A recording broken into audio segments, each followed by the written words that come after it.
Hi, my name is Alexander William Elliott. I'm President and CEO of A.W. Elliott and Associates. Thank you for coming back. This is part 9 of and the last one of our series on how to generate generational wealth. Because if you uh, haven't been a recipient of generational wealth, and even if you are, you still want to grow those assets, grow your net worth. And if you're not, you have to learn how to accumulate generational wealth. And it's a process. Part one was about short and long term goals, okay, when it comes to your financial situation. Budgeting is another. You gotta budget your money, okay? Risk management, which is insurance, could be health insurance, life insurance, plays a part in generational wealth. Okay. Tax planning definitely plays a part in generational wealth, taking advantage of all the tax deductions legally that IRS affords you to take advantage of. And a lot of people don't. And I also did one on tax planning on business owners. Also, we did one on investment planning. And one things that I didn't say was if it if an investment is too good to be true, then it is. Okay, so keep that in mind. I watch American Greed. I'm a big fan of American Greed. Not that I'm trying to rip people off, but just to see what folks are doing out there. To me, it's very easy to lie to people and do this and do that and take their money, and you get caught eventually. Not the right way to go. I saw that the latest episode. This was geared towards black people during the COVID. It was called Bless in No Time. Total scam. They scammed black folks out of $33 million. It was a pyramid scheme. And they had certain guarantees in there. That's another thing. If somebody says, yeah, we guaranteed you a 15, 30% return, turn around and go the other way. Doesn't work that way. There are some investments, like some index annuities that I sell. You put in $100,000, they guarantee that you won't lose that, but they don't guarantee you a rate of return. Okay, a life insurance and other annuities, they have a base rate, could be 4%, 5%, depends on what's happening in the market as far as interest rates. They'll guarantee that.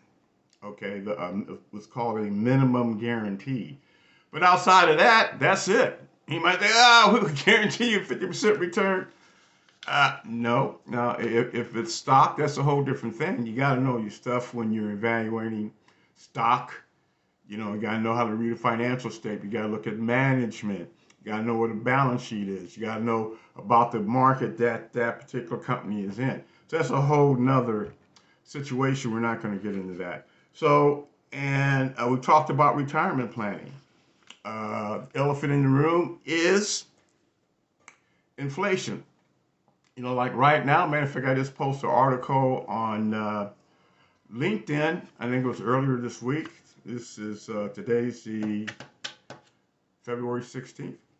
So I think it was this week. About people are pulling money out of their 401ks and other retirement plans because inflation, or the buying power is being reduced. Inflation goes up, purchasing power goes down. Okay, when folks retire, they're like, oh, we got enough money to survive. What about 10 years from now or 20 years from now? What is inflation going to be? What is the rate of return on your investments are going to be? So in a comprehensive retirement plan, we do a battery test. If you get a 4% return or 10% return, inflation's at 3, is inflation at 10. Are you going to run out of money? Because that's the number one fear of people that are retiring, is running out of money. Only way to circumvent that is to get a comprehensive retirement plan done and sending that plan through different battery tests as far as interest rates on your investments and inflation. Of course, your budget, all the other stuff is in there, your net worth, all your assets. Okay, So we're going to move on to estate planning. Like I say, I'm keeping this simple. It's called the KISS method. Keep it simple, stupid. That's me, stupid, keep it simple. All right, learned that years ago when I first got into business. Uh, so one way, or maybe the only way, to avoid probate, you don't want your estate to go through probate. Okay, it, the bigger the estate, the longer it's going to take to come out of probate. A year, 3 years. There's some Aretha Franklin, and Prince. They didn't have a living trust. So, and then, uh, and normally you don't have a will. It goes through. So you don't want to do that. Living trust. You don't go through probate. You have a will within the trust. It's one instrument, but you should have a will. And that's going to have a directive on how you want to leave your assets. Kids, grandkids, great grandkids. So you got to have a will. And that will should be within the living trust. Okay. Now, once you got your living trust together, normally I would advise going to an attorney or a financial and tax advisor that can help you with that. Okay. So all your assets that are in the trust needs to be in the name of the trust. So like your home, okay, investment assets, because anything that's not in the name of the trust will go through probate. I've seen people set up a trust, okay, and didn't rename or retitle that asset in the name of the trust. So if you don't do that, it's like not having a trust. It's going to go through probate, okay. And again, document your wishes for your assets in the will. The will is part of the trust. And there's certain power of attorneys you're going to have. Durable power of attorney for healthcare. It could be the husband, it could be the wife, it could be one of your kids. In the event that you cannot make decisions for yourself when it comes to healthcare situations, okay, you want somebody to handle that for you.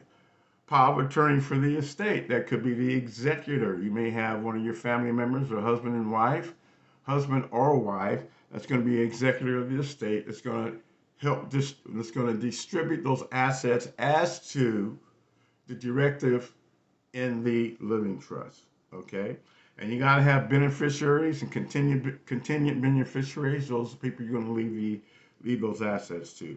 You want to review your plan every year, or whenever there's a change, review your plan. Okay? So, we got to keep it short here. Can't have it too long. But this is the last of the series for how to accumulate generational wealth. Okay?